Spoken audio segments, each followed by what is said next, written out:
Assalamualaikum warahmatullahi wabarakatuh. Baiklah, untuk pembahasan materi kali ini yaitu tentang masalah qirad. Ya, qirad di sini adalah merupakan bagian dari muamalah. Jadi selain jual beli juga ya. Jadi qirad juga termasuk bagian daripada muamalah yang mana di sini mempunyai nilai sosial tinggi dalam upaya pemberdayaan ekonomi masyarakat. Dan juga qirad menunjukkan bahwa seseorang yang mampu bersedia memberikan bantuan kepada orang yang kurang mampu dalam bentuk modal usaha. Jadi pemberian modal kepada yang tidak punya modal ya, supaya bisa berusaha. Bahkan ini termasuk atau dikategorikan sebagai ibadah karena termasuk kepada tolong menolong terhadap sesama, yang mana ya jelas yang namanya tolong menolong itu sangat dianjurkan oleh agama. Bahkan di sini ada hadis Rasulullah yaitu, dan Allah selalu menolong hamba-hambanya selama hamba itu mau menolong saudaranya ya. Makanya kita harus dianjurkan ya belajar mau menolong kepada orang lain ya, diantaranya yaitu dengan pembantuan atau membantu memberikan modal kepada orang lain ya. Itu namanya qirad. Nah ya, adapun materi yang akan dibahas ya tentang qirad ini, pertama yaitu mulai pengertian qirad, yang kedua dasar hukum qirad, rukun dan syarat qirad, larangan bagi orang yang menjalankan qirad, bentuk-bentuk qirad, beberapa ketentuan dalam qirad, dan manfaat daripada qirad. Ini adalah beberapa pokok bahasan yang insya Allah kita bahas pada pertemuan kali ini, walaupun secara singkat ya. Baiklah, yang pertama yaitu kita mulai daripada pengertian qirad. Apa itu yang dimaksud dengan qirad? Secara singkat di sini qirad adalah pemberian modal dari seseorang kepada orang lain untuk dijadikan modal usaha dengan harapan memperoleh keuntungan yang akan dibagi sesuai dengan perjanjian. Itu pengertian qirad secara singkat ya. Memberikan modal kepada orang lain untuk dijadikan usaha. Yang kedua adalah dasar hukum qirad. Nah, qirad dalam Islam hukumnya adalah mubah atau boleh. Jadi maksudnya mau melakukan qirad silakan, enggak apa-apa. Tapi di sini sangat dianjurkan ya dalam qirad. Kenapa? Karena tadi sudah dibahas yaitu terdapat unsur tolong menolong dalam kebaikan. Ya. Bahkan di sini Rasulullah sendiri pernah mengadakan qirad dengan Siti Khadijah, yang mana pada saat itu adalah belum menjadi istrinya, yaitu selalu atau sewaktu berhijrah ke Syam. Jadi mendagangkan barang dagangan Siti Khadijah dengan sistem qirad itu ya. Rasul pun pernah mencontohkan ya dalam berqirad dengan Siti Khadijah yang mana saat itu belum menjadi istri. Jadi sekali lagi dasar hukum qirad adalah boleh atau mubah ya, singkatnya.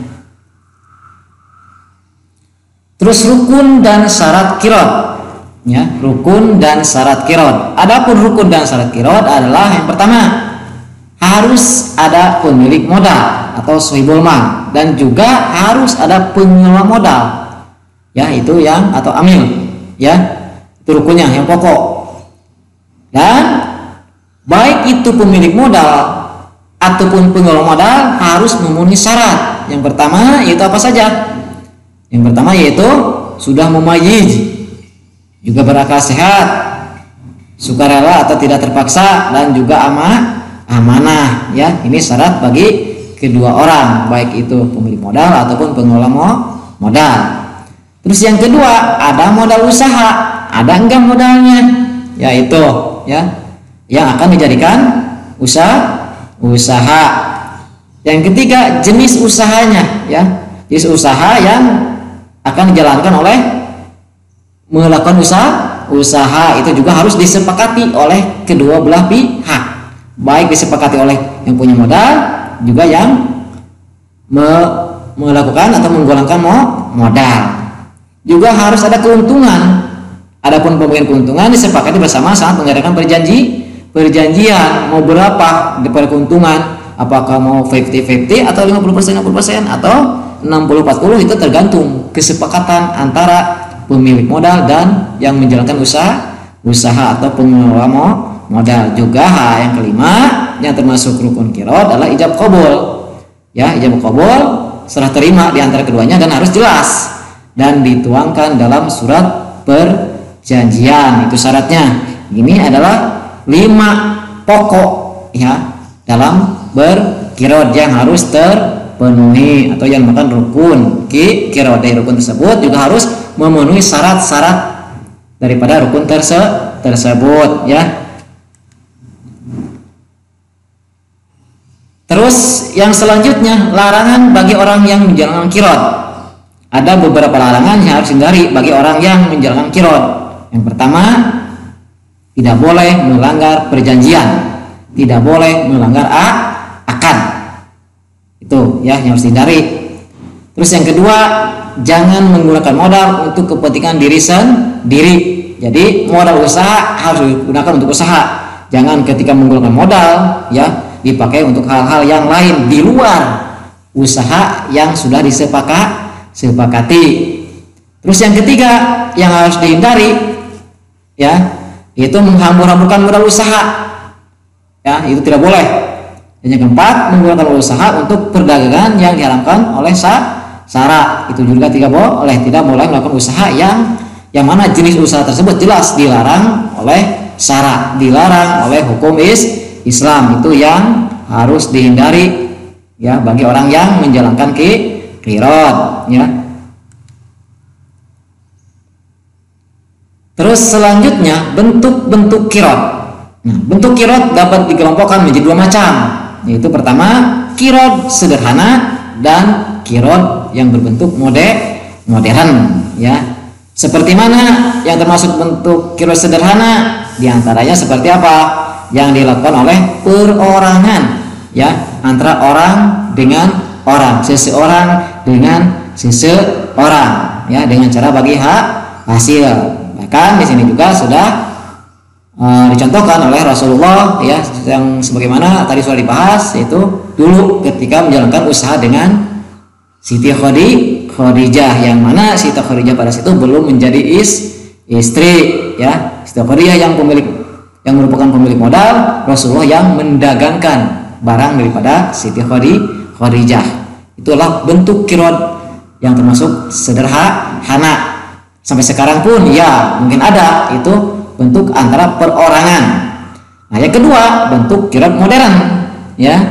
Saat ini banyak orang menabung seperti mana? Di bank syariah ya, di mana prinsip-prinsip kerjasama berdasarkan syariat Islam ya, dengan cara bagi hasil sesuai dengan perjanjian.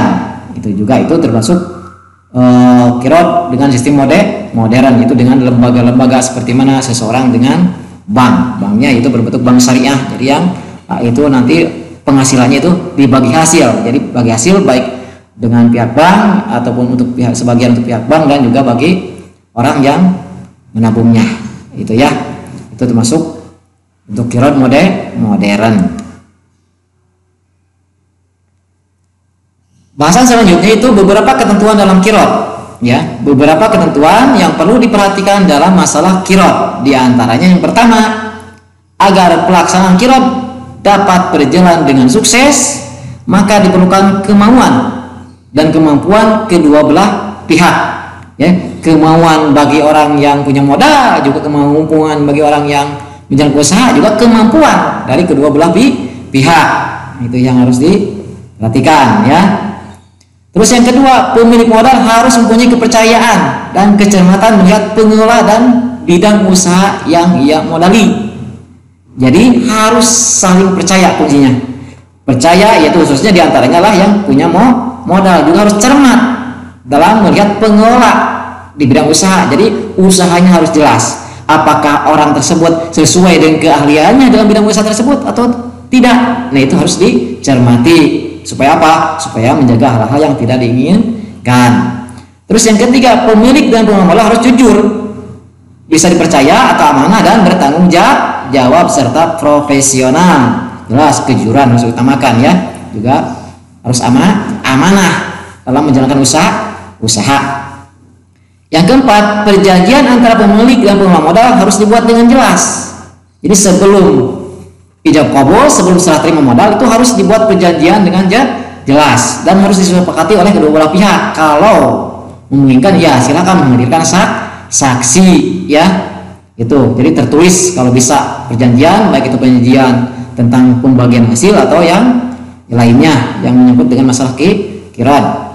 Yang kelima, jika terjadi kehilangan atau kerusakan di luar kesengajaan pengelola modal, hendaknya ditanggung oleh pemilik modal.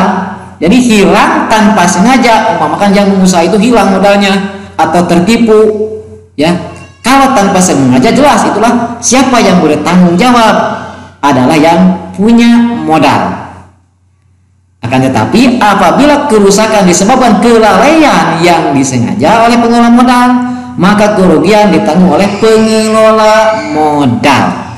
Kalau disebabkan karena kelalaian, kalau tidak lalai berarti yang tanggung jawab adalah yang punya modal. Ya, jangan merasa rugi. Itu karena aturannya seperti itu. Terus yang keenam, jika terjadi kerugian, hendaknya ditutup dengan keuntungan yang sudah didapatkan sebelumnya. Ya. Jika tidak ada, maka kerugian tersebut ditanggung oleh pemilik modal jika usahanya rugi, ya.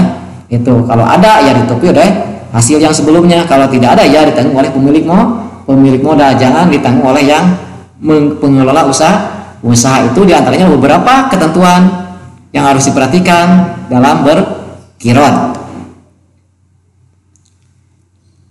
Terus manfaatnya apa daripada kita melakukan qiron? Ini diantaranya, satu, membantu sesama dalam mencukupi kebutuhan hidupnya. Jadi orang yang tidak modal, punya modal akan terbantu dengan pemberian modal. Orang yang punya modal akan terbantu oleh pengelola modal karena uangnya tidak akan langsung cepat habis diusahakan. Ya, itu yang pertama. Yang kedua, menggalang dan memperkuat ekonomi umat. Ya, itu yang kedua, ya, itu termasuk manfaat qiron. Yang ketiga, dapat mewujudkan persaudaraan dan persatuan antara pihak-pihak yang bersangkutan. Ya. Yang keempat, mengurangi jumlah pengangguran. Yang kelima, memberikan pertolongan kepada sesama, ya, sama manusia yang kekurangan, itu akan terbantu. Dan yang keenam, mewujudkan masyarakat yang tertib sesuai dengan tuntunan syariat Islam. Ini diantaranya yang termasuk 6 macam dari manfaat qiron. Mungkin masih banyak lagi ya. Ini diantaranya saja. Ya, demikianlah pembahasan materi kali ini ya. Mudah-mudahan ada manfaatnya. Mohon maaf atas segala kekurangan.